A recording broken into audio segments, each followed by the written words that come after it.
Ready for dictation. The dictation speed is 80 words per minute. In conclusion, I would like to say a word in regard to employment with which I have been dealing so far.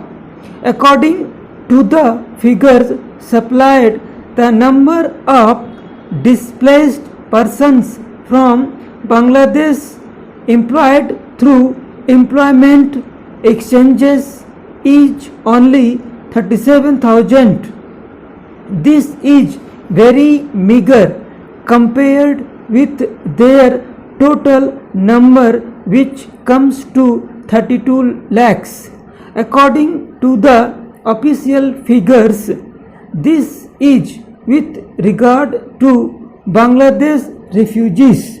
The number of displaced persons from Pakistan employed through employment exchanges is not very encouraging, but still it is 75,000. I would urge upon the Honorable Minister to take this into consideration and see that something is done to find employment for these people.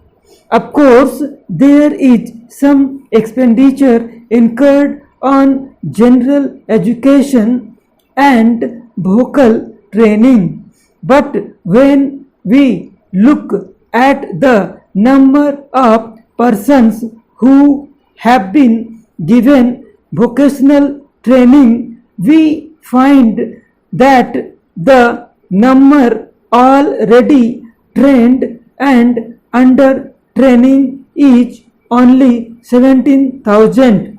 This figure also seems to be very small considering the magnitude of the problem before us. Some programs of general improvement have been undertaken by the government of West Bengal by way of setting up new industries, etc. These programs should be looked into and put into operation with a view to giving more employment to these displaced persons. Within the limited time at my disposal, I shall limit my remarks to refugees from Bangladesh. The first thing which strikes one as one looks at the various brochures and publications that have been given to us is the amount of contradiction one has to battle against. The first contradiction is in regard to the number of persons government think that they rehabilitated in West Bengal.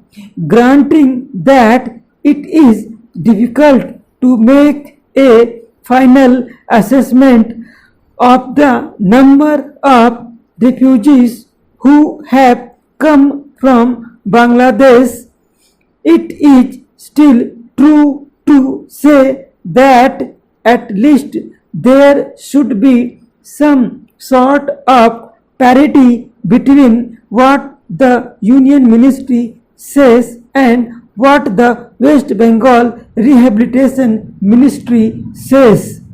Only a few days ago, the West Bengal Minister of Rehabilitation said that there are 22 lakhs of refugees who have to be rehabilitated, but the central government's figures are 31 lakhs.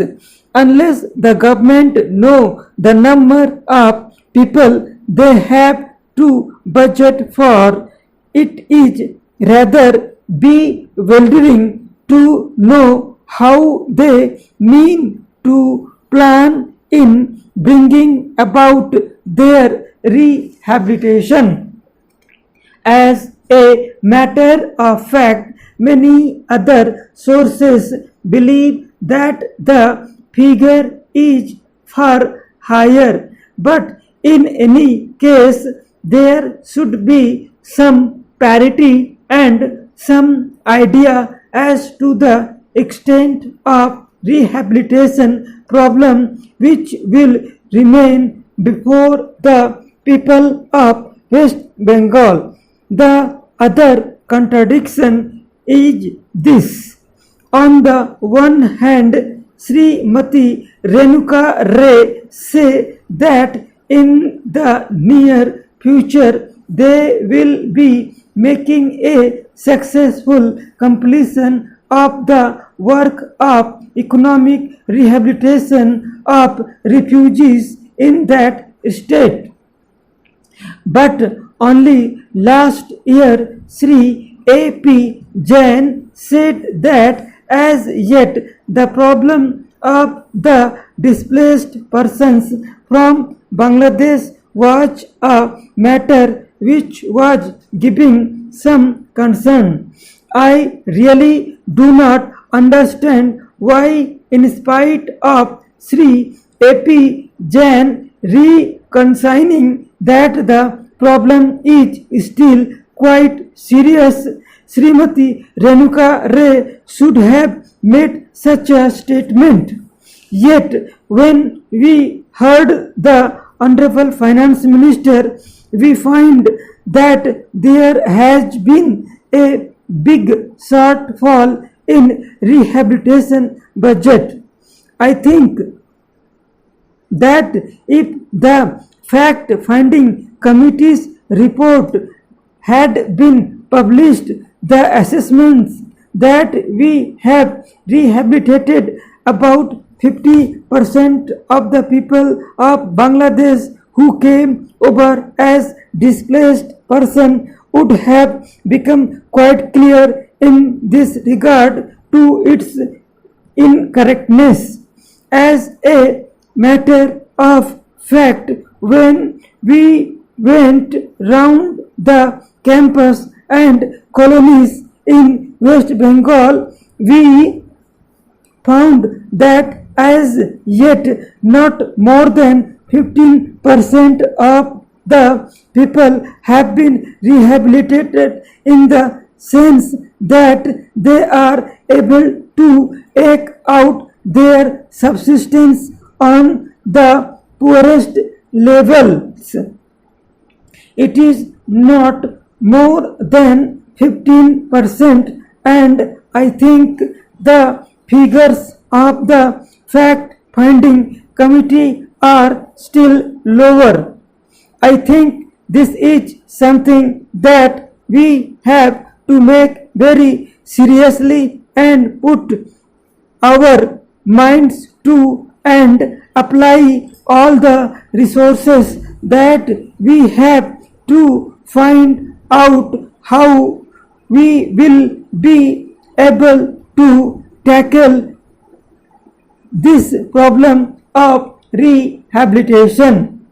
Now, coming to the question of relief, I feel that until we are able to give really proper rehabilitation, we cannot withdraw relief. It is no use arguing whether relief leads to lethargy and moral slackness.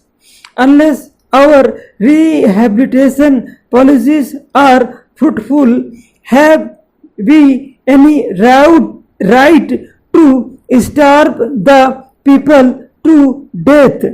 As a matter of fact, Sri A.P. Jain may know that in West Bengal the incidence of tuberculosis among the refugee population is very high. Only a small percentage of them is catered for by the medical relief given by the Directorate of rehabilitation. If I am to tell you the tragic fate of the refugees in West Bengal, I would refer you to a report which appeared in February 1954.